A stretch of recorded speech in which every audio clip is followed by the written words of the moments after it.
Oh shit.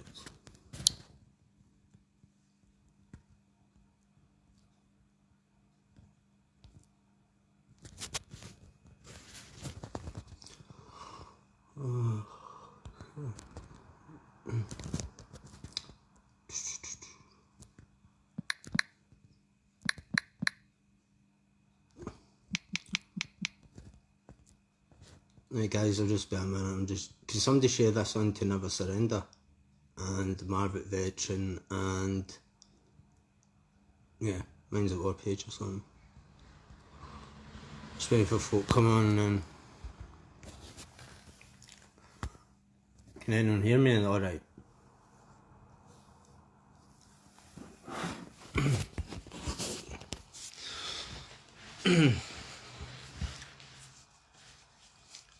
Alright guys,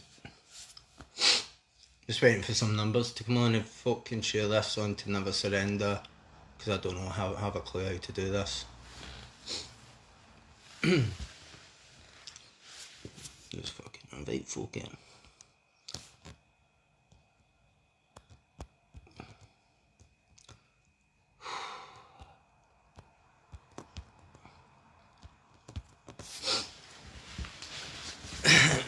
Alright guys, before anyone says yes, it's a Celtic talk, before anyone says everything. I came off Facebook for a reason. Hi Turner. Yeah, it's been a hard month, very hard month with trolls and bullies in a way. Obviously I named the person yesterday, but I'm not going to name them anymore. Because I want to look forward and move forward. The past month has been difficult. A video was put out on me yesterday, in the early hours, yesterday morning. And what hurt me most was the person who'd done the video actually done it the day after I tried to commit suicide. So that's why I was a bit emotional. But there is a lot of online bullies out there. A lot has been happening in the veterans community, which will shock you. Dean phoned me today. I seen Dean's video yesterday, which inspired me that why should I go in hiding from these trolls? Because then they're winning at the end of the day.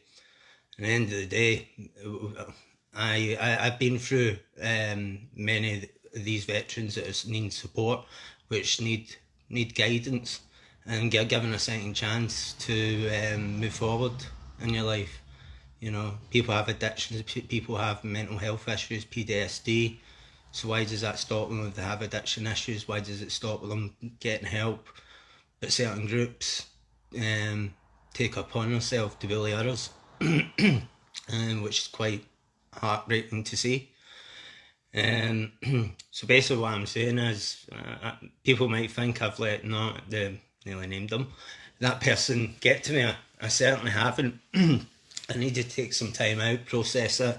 I've obviously spoke with Dean and the rest of the team. It's safety net, Never Surrender. But I'm going to move forward. In the past, that would have been a trigger for me, what happened yesterday. But I've overcame that, and that's where the tools I've learned, the kind messages that you have sent, and some really did touch me. But thank you for your support. In the meantime, the veterans community, civilian community, still keep reaching out. We're still here to help. Even though what's going on in the background, it doesn't stop the work we do, you know. And we will continue to do that work, even though that we're trying to get brought down. But if anyone is struggling, continue to reach out. I'm certainly not going to let these bullies win. I didn't disappear because I was scared. I just needed some time out to think about it, get some rest, and come to more in terms with it, you know, because it has been a crazy shit over a year, you know, and now coming up to 8 months in sobriety, addiction free, 2 modules away from becoming an addiction counsellor, which people ask why I don't brag about it, and which I'm not going to brag about people I help. It's it's not there to be bragged about. Somebody who's got a condition, somebody who's feeling low, why would I want to go on Facebook and brag about it? So that's why you don't hear many of the success stories we have, because I don't think that's right on a veteran or a civilian community. Thanks Derek and Lisa. But yeah, I let this person win a year ago, and I relapsed, badly. So last night I had to take myself off Facebook because I knew my triggers were there, but I dealt with it. I was open, honest. There's nothing I'm going to hide from anyone. I'll never surrender or anything. And a certain person put an article out on me from 2012. But the certain person, which I will release, did not know that the national papers done a re-interview with me in 2018, which I accepted all responsibility, which I was ashamed of. I can't change the clock back, but I can change me as a person. I've got to thank the guys in Safety Net team. Got to thank Dean for a start, who's been a rock for me. David, Claire, Bella, and the rest of the team at Safety Net. Like, they've kept me going. As I say, somebody can kick me down, but now I've got the tools, I'm back up. Says why I'm doing this. Don't really like doing lives, but I thought I would get it out there because people, you kicked my ass without knowing. Cheers, Tanya. But yeah, I'm not going to let the bullies win. And to be honest, if they're going to start using bullying tactics against me or anyone else on my team, then they're not there for helping veterans. They're not there to help people who really need the help. And actually worse, they're actually making the situation worse. You know, I do know what happened with what Dean mentioned yesterday. I'm aware of it. I was part of it, which another thing hurt me. And it will get exposed. It will get shown, but obviously it's a police matter. And the video regarding me is a breach of confidentiality for a start. So whoever thought of that idea have not come up with you've broken confidentiality. So you've done a great job there. I have to give you that. And actually you want to help veterans.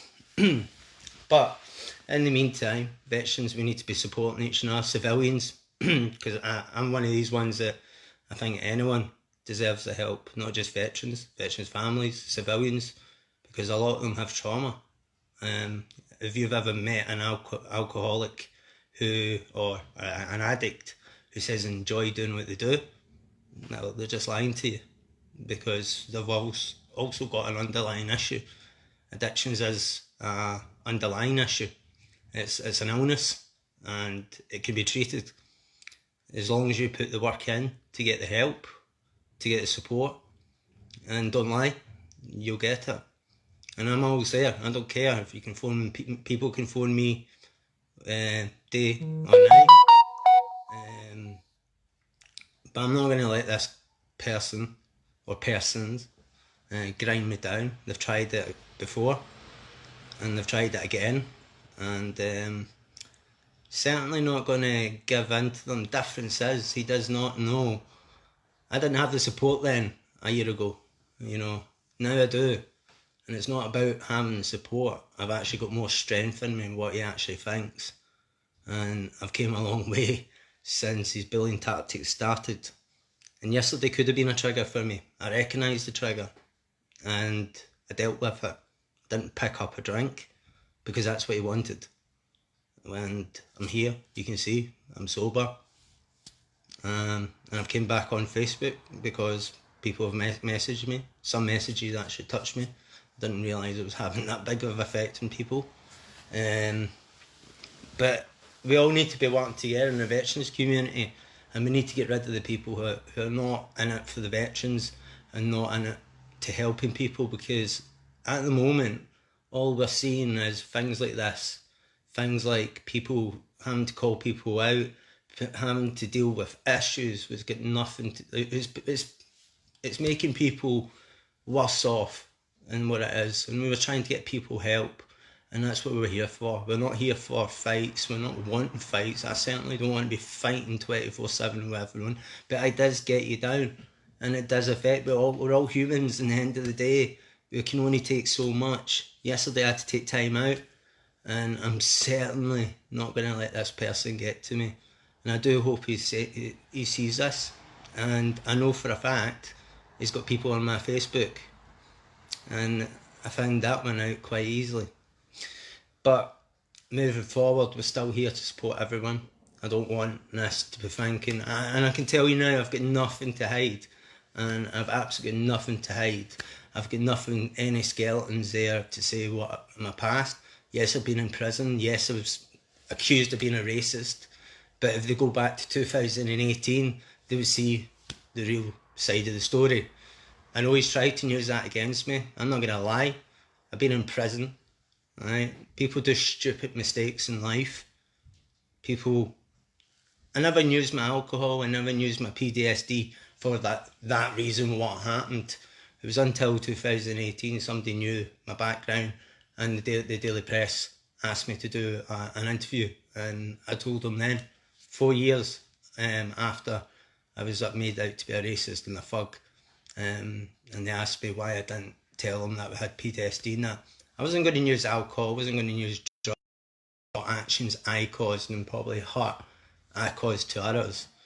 And I still think about it every day, and it's hard, but I can't change the past. I can change what I am now, and I'll help veterans. I'll help anyone who's struggling, and that's what we need to do. Rather than sit here and bickering all the time, that's not going to help anyone, you know. And so many names get brought out. What is it? What's going on? You know, like in Never Surrender, we're helping people. We're helping the community. We help other cases, like child abuse cases. I mean, we're dealing with social worker cases. Why is it you want to bring us all down? Why go and target one person? Actually, you've targeted 3 in a week, actually. So, well, 4 now. Sorry, I forgot Dean. But why? You know, it's sad. I fought when we were veterans, brothers in arms, brothers and sisters in arms. Brothers and sisters in arms, bullshit. That's absolute bullshit, because some of yous out there are out there for your own agenda. You know who yous are, and I fucking hope you are watching this, because I'm not sitting here drunk. I'm not sitting here to a drink because you tried to bring me down. You just used the same tactic as last year. It's just quite sick, actually, to be honest. It was a good try, but moving forward, it's another day. I'm not going to deactivate my Facebook. It's back up, because I'm sick of it all now. So if anyone does have any issues, do come forward, and we'll get things sorted. But thanks for listening, guys, and thank you all for your support. I was quite emotional reading everybody's message last night. So there's a lot of people I could thank. Jonathan Miller for a start. Never Surrender, the Never Surrender group. And the veterans, the true veterans community. The true veterans community. And the civilian community, let's not forget about the civilian community. A lot of them have their own issues, you know, and they support us as well. So we're not here for just veterans, we're here to support one another, united in one another. You know, show care, show love, help people who's struggling. There's many people's on the street. We need to tackle that. We need to tackle a lot of things, mental health, addictions. It doesn't stop because somebody brings us down. Even yesterday when that was, I'm still having phone calls with people, sorting them out. I still do it. And I don't do it for ego. I don't do it for fucking asking for money. I've never asked for anything. I do it because I know what it's like. I know how hard it is when you're that low, kicked in the balls, asking for treatment. You might as well, at times you might as well feel like you were dead because the services wouldn't help you. Even a special message, Jim Wild, Williams, they were fantastic help. And then Never Surrender took me on, and here I am a year later. It took me till January the 15th to surrender fully, but I have got there, the right support. I've got a good team in Safety Net and Outreach, and I've got youth supporters as well. But just keep sharing the message, and there's a demo on the 19th in Manchester for our children and for veterans. So please turn up to that. We need boots on the ground. You've seen what's happening in the veterans community. You've seen what's happening in saving our children as well. Like people with abusers, and they need this support. And when I was in Nottingham and I heard the survivors of the child abuse, it really opened my eyes to it,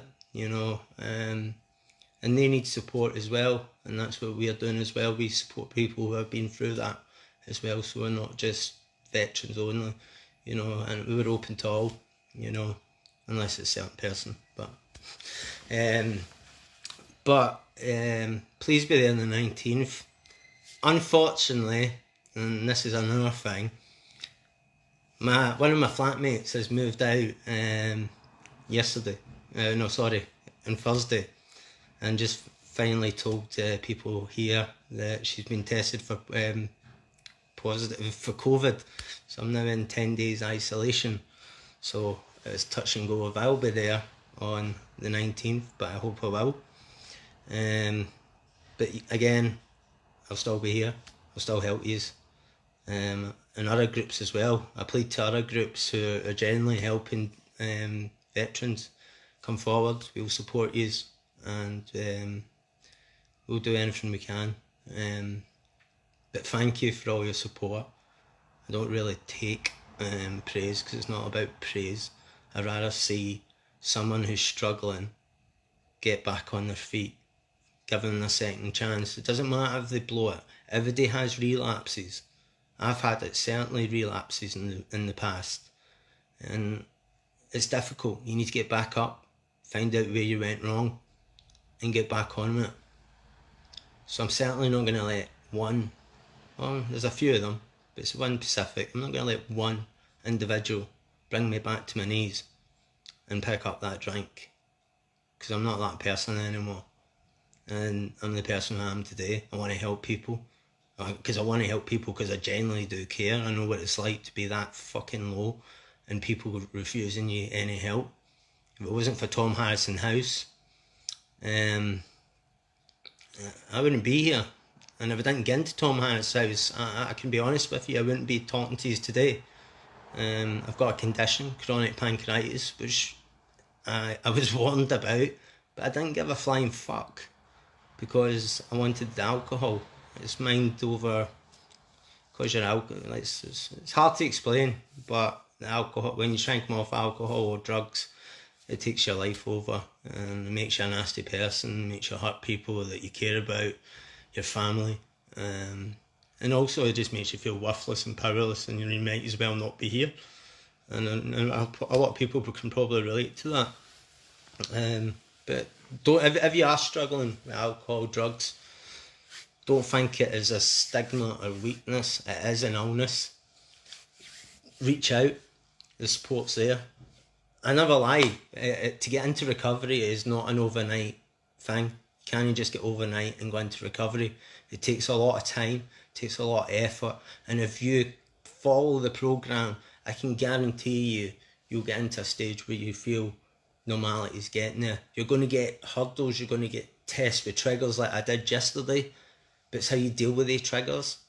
If you move forward, you learn your triggers. It's relapse prevention. What's going to make you relapse? So I like to thank Clive for his video yesterday as well. Fucking, he's like Uncle Fester. Uncle Fester, he's a good lad. But I want to thank Tanya from Maverick Veteran, I've got that right. So please join that page, because I'm helping out there as well. And they're a good group. And you get Simon and that on the group as well, who runs that. And join us at Never Surrender and Minds at War. safety net and Never Surrender main group, who I'm sure Yvonne and David will make you feel very welcome, like 5,000 others. Remember, there is true veterans and there's true people with hearts out there, but also remember there is nasty ones who's in it for one thing: financial reasons, ego, and there's a few other reasons. And I can see a few folk who's watching who have been needing help and who have been turned back as well by the services, and we need to keep pushing forward. Marlon, Yvonne, but I'm back and I'm not going to let this guy win. Stay safe, love to you all, and God bless you all.